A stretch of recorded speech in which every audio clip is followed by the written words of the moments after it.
virtual summits dead? Let's talk about it. Let's talk about how virtual summits are dead and what we can do so that we revive them and be successful with them, make them a backbone of your business, and make them as simple and chaos less.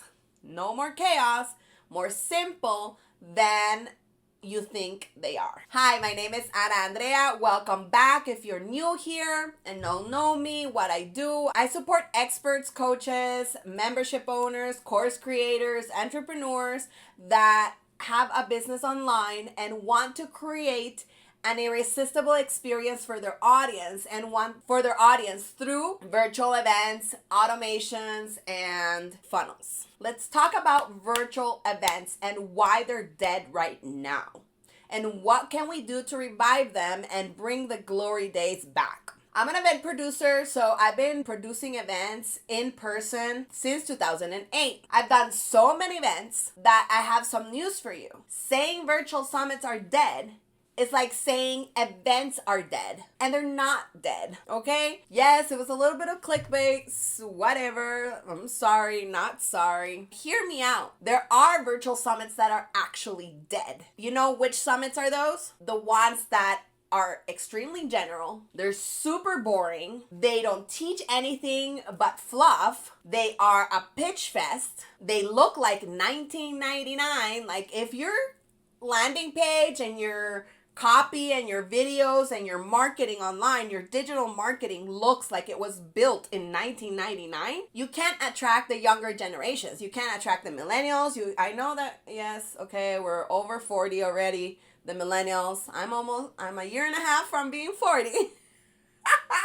But we're still young, very young. If you want to attract millennials, even some Gen Xers, yeah, they're also young. Don't come at me. Oh, no, I don't want to mess with the Gen X. Anyways, if you want to attract Gen Z, Gen Alpha, millennials, and Gen Xers in your business so that you can sell them a product or a service, you cannot look like you're from the other century. If you want to connect your audience, if you are building a movement, you cannot have an experience that doesn't create interaction, that doesn't create enthusiasm, that just is plain boring. If they were at work in Microsoft Teams or in Zoom uses for your audience, if you have a B2C, they have jobs and they had to go online between 2020 and 2022, right? And a lot still work from home.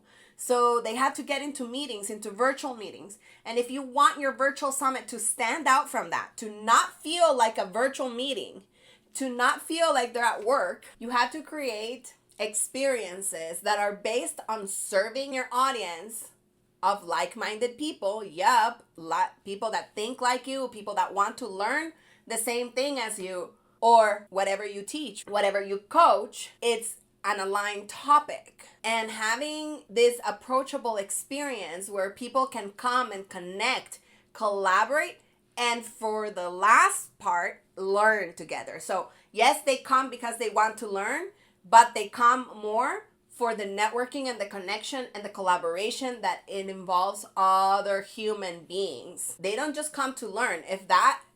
If it's just a course, then it's just a course. It's not a virtual event. Virtual events can be the best strategy for you to grow and expand your business in every industry, in every niche, in every field, and every profession, because it's a conference online.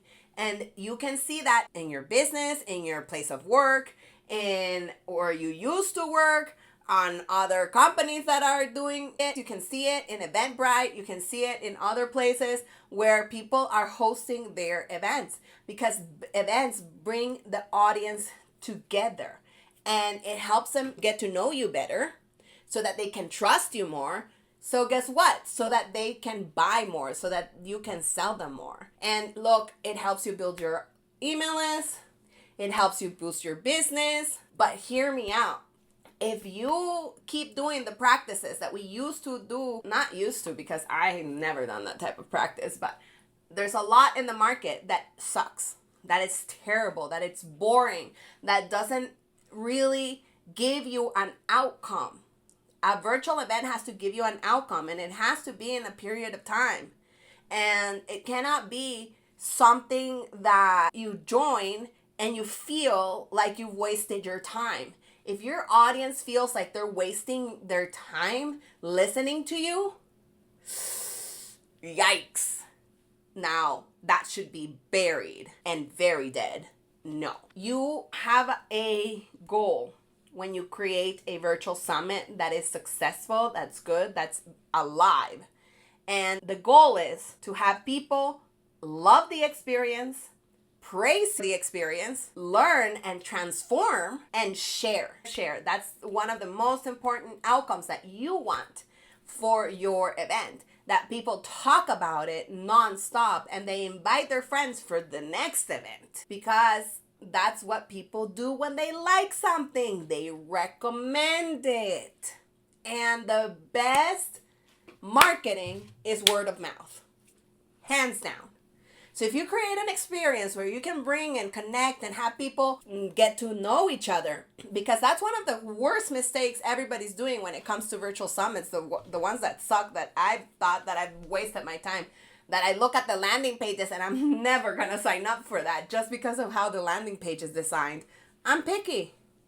I'm very picky.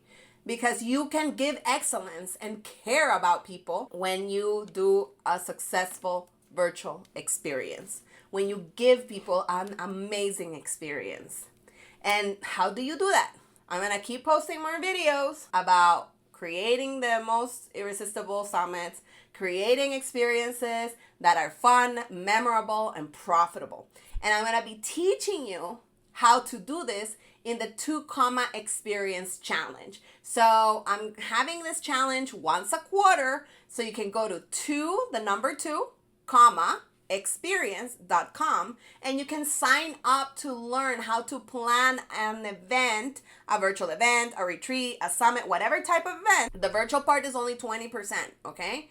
That's the only difference, the where you're hosting it. But if you want to plan a successful experience, I'm hosting a 3-day challenge that comes together with a program so that you can go ahead and design your event with me, pick my brain, ask me all the questions you want for a period of time, and you get to plan that experience that is stand out from all of your industry, and people want to come to yours and they move their agenda just to be in your event. That's such a privilege, right? So if you want to experience that, if you want to grow your business, if you want to connect your audience, if you are building a movement, you need to be in this challenge. Go to 2experience.com, and you know what to do. Comment, subscribe, and I'll see you in the next video. Bye-bye.